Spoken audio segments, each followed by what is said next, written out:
Shalom y bienvenidos a Vía Hafta Yisrael, una frase hebrea que significa amarás a Israel. Esperamos que se queden con nosotros, ya que nuestro maestro, el Dr. Baruch, nos compartirá una enseñanza expositiva de la Biblia. El Dr. Baruch es profesor titular del Instituto Sera Abraham, con sede en Israel. Aunque todos los cursos en el instituto se imparten en hebreo, el Dr. Baruch se complace en compartir esta enseñanza en inglés con doblaje al español. Para más información, visítenos en amarasaisrael.org o descargue nuestra aplicación móvil Mi Estudio Bíblico. Aquí está Baruch y la lección de hoy. Existen señales proféticas que anuncian que nos acercamos a los últimos días. Y la escritura que estudiaremos juntos en esta lección tiene gran relevancia para ti y para mí en la medida que nos acercamos a esos últimos días. Una de las cosas que debemos entender es que Dios está preparando a su pueblo para que podamos ser hallados fieles, como dice el libro de Apocalipsis, para que la novia pueda efectivamente prepararse a sí misma de una manera que el novio, y por supuesto me refiero al más grandioso de los novios, el Mesías mismo, que Él esté complacido con la iglesia, con su novia. Y uno de los principios más importantes que debemos recordar en la medida que nos acercamos y entramos a los últimos días es a depender de Él para todas las cosas. En la porción de las Escrituras que estudiaremos hoy, el Mesías estará enviando a 70 individuos de dos en dos. Estoy consciente de que algunas traducciones dicen que envió a 72 personas, pero este no es más que otro desacuerdo entre el Nuevo Testamento griego de Nestle Aland y el Textus Receptus. Muchos sabrán que mi favorito es el Textus Receptus, que dice que fueron 70 personas, y la versión Reina Valera también coloca ese número. Otras traducciones más modernas dirán que fueron 72 enviados. No vamos a lidiar con esta diferencia y las implicaciones de ese número, porque queremos llegar al corazón de este mensaje. Dicho esto, toma tu Biblia y ve conmigo al Evangelio de Lucas, capítulo 10. Libro de Lucas, capítulo 10. El Mesías ha venido enseñando sobre vivir comprometidos con el reino de Dios y demostrar ese compromiso con nuestra conducta y acciones. Esto es algo de máxima importancia. Vamos a ver, en la medida que nos acercamos a los últimos días, que más y más las personas se verán presionadas a pensar como piensa el mundo, teniendo una perspectiva mundana. Todos los gobiernos, como lo estamos viendo en la actualidad, todos los gobiernos sufrirán cambios que nos permitirán apreciar una mayor consistencia entre todos los gobiernos del mundo a medida que el espíritu del anticristo se apodera del planeta entero. Y por lo tanto, debemos depender de Dios y demostrar un compromiso total y absoluto con Él. ¿De qué manera? Obedeciendo su palabra. No solamente prestándole atención a la Biblia para las cosas más grandes, sino siendo fieles en lo más pequeño también. Vayan conmigo al verso 1 del capítulo 10, que dice: Después de estas cosas, designó el Señor también a otros 70, a quienes envió. Y aquí está lo más importante. La mayoría de las Biblias eliminan o ignoran la siguiente palabra. Se trata del término griego ana, que significa hacia arriba. El Mesías, y noten que Él es llamado el Señor aquí, hablando de su autoridad absoluta, su poder, su soberanía. El Mesías también designó a otros 70 individuos. Y Él los envió, pero lo importante y lo que el texto bíblico enfatiza en su idioma original es que Él los envió hacia arriba. ¿Por qué arriba? Bien, porque el término arriba habla de un llamado de lo alto, superior, supremo, como dice Pablo en Filipenses 3. Pero una cosa hago, olvidando lo que está atrás, es decir, esas fallas, esos pecados. ¿Por qué? Porque si has aceptado el Evangelio, todo eso ha quedado atrás. Ya Dios no recordará nada de eso. Me encanta ese pasaje del Nuevo Pacto. No solo dice que perdonará todos nuestros pecados, sino que no los recordará jamás. Vaya que son buenas noticias. Por tanto dice, yo prosigo, Pablo hablando, hacia ese supremo llamamiento. Y esto es lo que vemos aquí. Ese supremo llamamiento tiene grandes implicaciones. A medida que Dios nos mueve hacia arriba, veremos las cosas desde una perspectiva diferente. ¿Desde cuál perspectiva? Desde su perspectiva. Noten lo que dice. Y los envió hacia arriba, dos delante de su rostro. Eso significa que los envió de dos en dos, hacia toda ciudad y hacia todo lugar a donde él había de ir. Entonces ellos estaban preparando el camino. Lo que debemos comprender es lo siguiente. Nosotros somos llamados a preparar el camino para cuando el Mesías regrese. Somos llamados a preparar a la gente para lo que Dios tiene planeado realizar. Mi pregunta para ti es esta. ¿Estás comprometido con tal propósito? Es decir, con sus propósitos y no con tus propósitos. Entonces, mira de nuevo, dice, Él los envió hacia arriba, dos delante de su rostro, o sea, en parejas, hacia toda ciudad y lugar donde Él había de ir. Verso 2. Por tanto les dijo, la cosecha es mucha. Algunas Biblias dirán abundante, y está bien. Es un término que habla de grandeza, de abundancia, y eso significa que el Evangelio produce un resultado abundante. Lo podemos entender de manera individual, para cada persona, pero también en cuanto al gran resultado colectivo del reino que produce el mensaje del Evangelio. Así que dice aquí, la cosecha es mucha, pero los obreros o los trabajadores son pocos. Entonces, ¿cuál es nuestro llamado? Y yo creo que debemos demostrar un compromiso con su instrucción aquí. Él nos dice lo que debemos hacer ahora mismo. Y esto era cierto en el pasado y es cierto en la actualidad. Los que están comprometidos de verdad con los propósitos del reino, en comparación con toda la comunidad de creyentes, son pocos. Por tanto, nos dice qué hacer. Siguiendo la lectura dice, por tanto, oren al Señor de la cosecha, para que de este modo envíe obreros. Y escuchen esto, que envíe obreros a su cosecha. ¿Por qué se encuentra ese pronombre allí, su cosecha? El término su nos dice que cualquiera que pretenda ser parte de esa cosecha, y por cierto, es una cosecha de reino, nos dice que ellos solo podrán ser parte de la cosecha por medio de Él. Necesitan tener una relación personal con Él, y solamente hay una forma de tener esa relación y ser parte de esa cosecha de reino. Y es mediante el mensaje del Evangelio, las buenas nuevas que rodearon su nacimiento, esas buenas nuevas de paz y buena voluntad, es decir, los buenos propósitos de Dios. Solo pueden recibir ese buen propósito que Dios tiene para su vida mediante la fe en Él. Nadie más puede salvar, ni Mahoma, ni Confucio, ni Buda. Nadie más, solamente Él es el Salvador. Él es el único que ha sido ungido por Dios el Padre para redimirnos, salvarnos y liberarnos de lo que le ocurrirá a este mundo. ¿De qué hablo? Del derramamiento de la ira de Dios.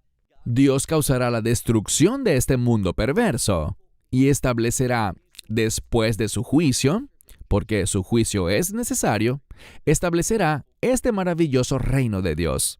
Pasemos ahora al verso 3 que dice, mirad, y seamos muy precisos. Leemos, ustedes partan de aquí. Eso es literalmente lo que dice. Ustedes partan de aquí. ¿Por qué? Eso nos habla de un cambio de ubicación. No debemos quedarnos en nuestra zona de confort, donde estamos cómodos y acostumbrados, sino que debemos hacer cambios. La palabra de Dios y su instrucción nos llevará a vivir de manera diferente. Así que dice, Mirad, partan de aquí. Yo los he enviado como corderos en medio de lobos. ¿Son ciertas estas palabras? Sí que lo son.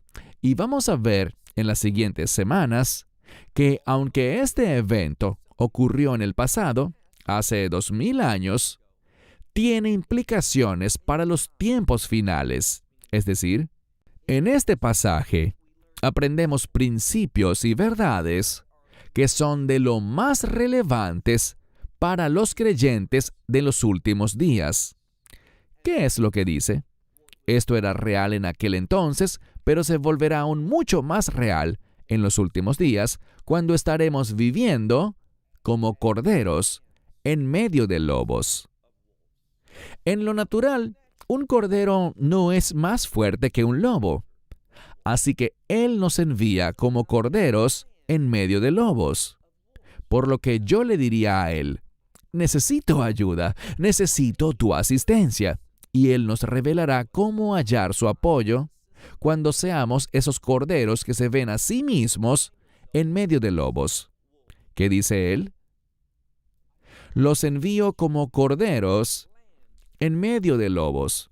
Y aquí están las instrucciones. Miren el verso 4, que dice: no lleven cartera. Se trata del accesorio donde llevamos el dinero. Esa es literalmente su función. Algunas Biblias podrían traducirlo como bolsa para el dinero. Entonces dice, no lleven bolsa para el dinero o cualquier otro tipo de bolsa, ni sandalias. ¿Por qué? Bien, las sandalias, recuerden lo que dice el Antiguo Testamento, que las sandalias, y no solo las sandalias, sino toda la vestimenta de los israelitas, no se desgastó. Dios proveyó para los hijos de Israel en aquel Midbar, en el desierto, durante el éxodo por 40 años. Él lo proveyó todo, y sobrenaturalmente hizo que ellos soportaran, perseveraran, que vencieran todo tipo de obstáculos. Por tanto nos dice, ¿saben? El dinero no será su salvador. No lleven una bolsa adicional para más posesiones, ni lleven sandalias, es decir, múltiples pares de calzado. Ustedes no necesitan eso, sino que en cambio confíen en mí. Y miren lo que dice al final del verso 4. Y a nadie por el camino saluden. ¿Qué demuestra eso? Demuestra que no hacemos esto por razones sociales. No lo hacemos para ganar amigos ni por otra razón, más allá de la misión que se nos asignó. ¿Qué dijo el Señor? Yo los envío.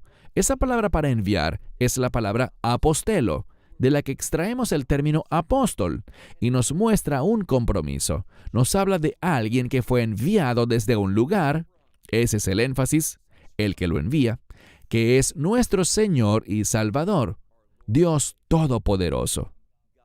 Por tanto, cuando dice, no saluden a nadie por el camino, nos está diciendo, esto no tiene un objetivo social, esto no es un viaje de placer, esto es algo serio. Eso es lo que debemos aprender. No saluden a nadie por el camino.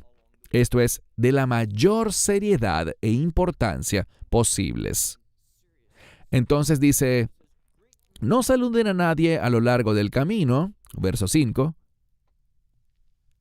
sino que en cualquier casa donde entréis primero, ustedes dirán, paz a esta casa, verso 6. Y si hay allí, y noten que hay un énfasis en la palabra allí. ¿A qué hace referencia? A esa primera casa a la que entren. Él está diciendo aquí que Él nos guiará a confiar, depender y creer en Él, que Él nos dirigirá a ese lugar. Y cualquiera sea la primera casa donde lleguen, díganle, paz a esta casa. Verso 6. Si hay allí un hijo de paz, vuestra paz será puesta sobre ella, sobre esa casa. Pero, si no, entonces la implicación es que esa misma paz volverá a ustedes. Bien, la paz es un sinónimo aquí de bendición. Pero ¿por qué se usa la palabra paz? porque la paz está relacionada con la voluntad de Dios. Entonces, lo que Él quiere que hagamos es lo siguiente, que discernamos si hay alguien que es un siervo, comprometido con la voluntad de Dios, los propósitos de Dios. Si es así, bendícelo. Pero si no, dice que si no hay nadie que le sirva a los propósitos de Dios, ni esté comprometido con su voluntad, entonces vuestra paz y bendiciones regresarán con ustedes. Verso 7. Pero en ella, es decir, en esta misma casa, permaneced, comiendo y bebiendo lo que les den. ¿Por qué? Porque digno es el obrero de sus salarios.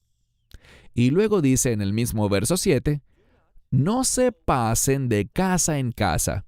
Entonces quédense allí, en esa casa. Ahora pasemos al verso 8. Y en cualquier ciudad donde entréis, si les dan la bienvenida, coman todo lo que les sirvan. Ahora, tengamos mucho cuidado aquí, porque algunos dirán, allí lo tienen, coman cualquier cosa. Pero pensemos en el contexto. Estos individuos con quienes estaba trabajando el Mesías, debido a que él estaba en el área de Galilea, estaban preparándose para el ministerio y para ir a los lugares que él se disponía a visitar. Así que las comunidades que él visitaría en su mayoría serían comunidades judías. Por tanto, no tiene sentido usar esta escritura como varios usan para decir, allí lo tienen. Él nos dice que podemos comer lo que sea. El contexto implica que se trata de alimentos que serían consumidos por judíos. Así que este no es un texto que pueda ser usado para defender la idea de que podemos comer cualquier tipo de alimentos. Siempre debemos someternos a las instrucciones de Dios, y nuestra fe en el Mesías no puede causar que ignoremos sus instrucciones ni su palabra, sino que nos sometamos a ella. Debemos utilizar la Escritura adecuadamente y no para tratar de justificar lo que nosotros queremos hacer o en lo que queremos creer.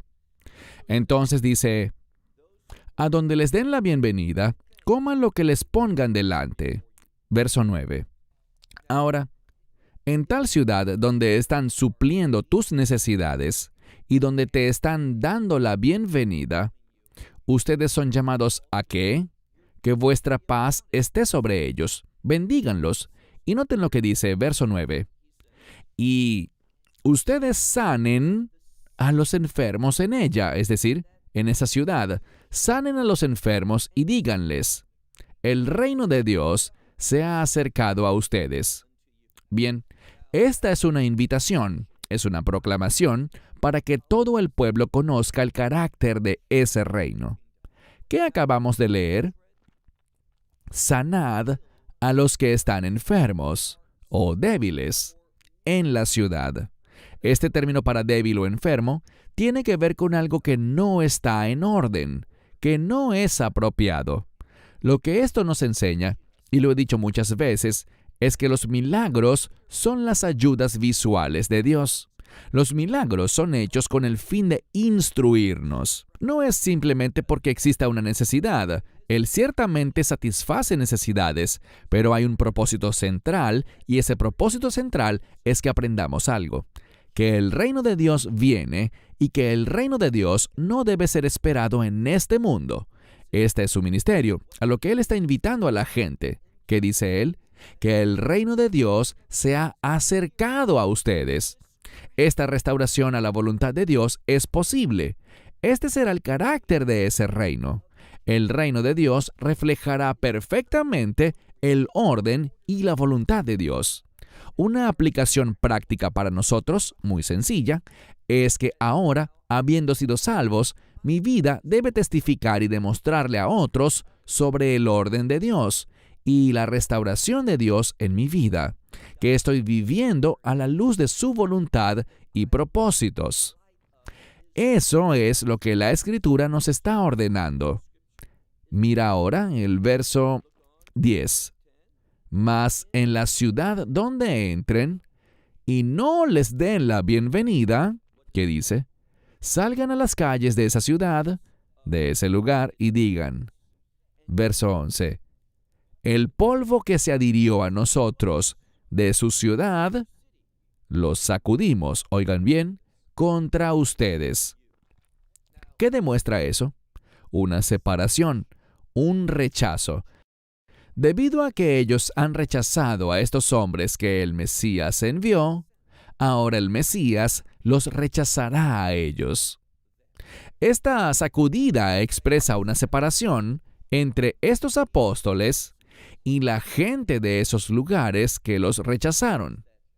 Entonces, si rechazas a un apóstol, rechazas a aquel que lo ha enviado. Y lo que la Escritura nos mostrará al final de nuestro estudio de hoy es que habrán consecuencias celestiales, consecuencias eternas para ese tipo de rechazo. Y lo diré de nuevo. Se producirán consecuencias eternas para quienes rechacen a los que el Mesías ha enviado, con el fin de hacer la obra del reino.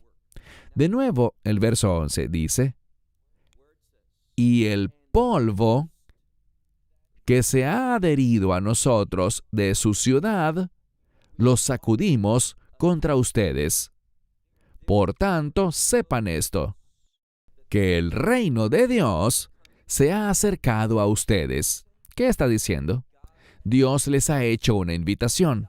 Dios ha compartido sus palabras para invitarles al reino de Dios. Esto demuestra algo. ¿Y qué demuestra? Demuestra que el amor de Dios, su gracia, su invitación es amplia. Y Él dice aquí, mediante el uso del modo subjuntivo, nos dice esto. Habrán unos que van a responder y habrán otros que no van a responder. Y esto muestra posibilidad. Uno de los usos del modo subjuntivo es para una posibilidad. Y esto muestra que la invitación para el reino de Dios es algo rechazable. No crean las mentiras de quienes dicen que la gracia de Dios es irresistible, que al que Dios se la ofrece siempre la recibe. Eso es falso. En ningún lugar de la Biblia se nos presenta esa idea. Es una falsa doctrina. Debemos entender que Dios no quiere que nadie se pierda, pero solo unos pocos encontrarán ese camino. ¿Por qué? Porque la mayoría lo rechazará. Y será un rechazo voluntario. Dios quiere que se salven, ha provisto para su salvación, como lo dice la Escritura. No crean la mentira de que la expiación de Dios es limitada. No, la expiación no es limitada. La Biblia dice que de tal manera amó Dios al mundo. La Escritura dice en la primera epístola de Juan que la muerte del Mesías en la cruz, ese perdón de pecados, no es solamente para nosotros. Es decir, no es solo para los creyentes o los elegidos, sino para el mundo entero también. La gracia de Dios es amplia, es inclusiva, pero uno tiene que recibirla por fe. Y esa es una decisión personal. Entonces, vemos aquí esta declaración de separación para con aquellos que lo rechacen. Leamos de nuevo el verso 11 al final, que dice, por lo tanto, sepan ustedes que el reino de Dios se ha acercado a ustedes. Ahora pasemos al verso 12. Pero les digo, oigan bien, les digo a ustedes que para Sodoma en aquel día será más tolerable el castigo. ¿A qué día se refiere? Al día del juicio. Ahora, ¿no es interesante? Sodoma era un lugar extremadamente perverso, pero Él está diciéndole a estos lugares en Galilea que oyeron que Él estaba por visitarles, y un buen ejemplo para ayudarnos a entender este punto es que Él usará luego palabras de condenación como el término ay, que significa qué terrible será. Y le dirá esto también a Corazín y a Betsaida, así como a Cafarnaum, que es Capernaum. ¿Por qué? Porque en esos tres lugares, todos en el área de Galilea, esto es relevante para lo que estamos estudiando ahora, todos estos lugares oyeron su enseñanza y vieron el poder que vino de su palabra, sus numerosos milagros. Pero, ¿qué pasó? No respondieron. Pero los de Sodoma no vieron nada de eso. ¿Están perdidos eternamente los que vivían en Sodoma? Sí lo están. Pero él dice algo, un principio muy importante.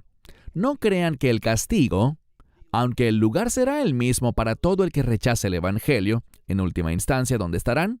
Estarán en el lago que arde con fuego y azufre. Pero él dice que será más tolerable para Sodoma.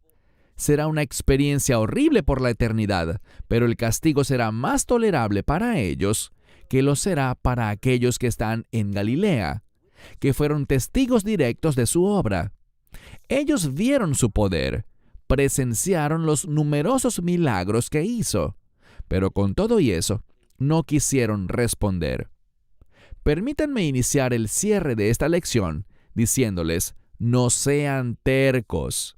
Nada bueno le espera a las personas tercas, sino que lo bueno es para los que tienen gracia, amabilidad y son receptivos. Sean receptivos en cuanto a la palabra y la voluntad de Dios. Si no eres creyente, no tienes esperanza. Si no has aceptado, no has recibido el Evangelio del Mesías Yeshua, de Jesucristo, no tienes esperanza alguna. No estarás en el reino, sino que en cambio estarás en el lago que arde con fuego y azufre, donde hay miedo, donde hay llanto y donde hay tormento eterno. Pero eso puede cambiar ahora mismo. Todo lo que tienes que hacer es decir, sí, soy un pecador, le he fallado a Dios, he hecho cosas que su palabra dice que no debo hacer.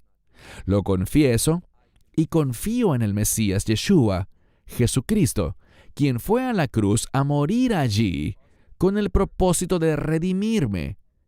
¿Qué significa redimir? Pagar por todos mis pecados.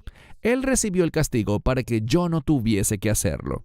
Y creo que Él no solamente murió sobre esa cruz, sino que fue resucitado de entre los muertos, y como fue resucitado de entre los muertos, manifestando la victoria, yo quiero esa misma victoria, quiero esa misma vida, quiero esa misma experiencia. Quiero ser parte del reino, y pongo mi fe y mi confianza en Él, y no en mí mismo.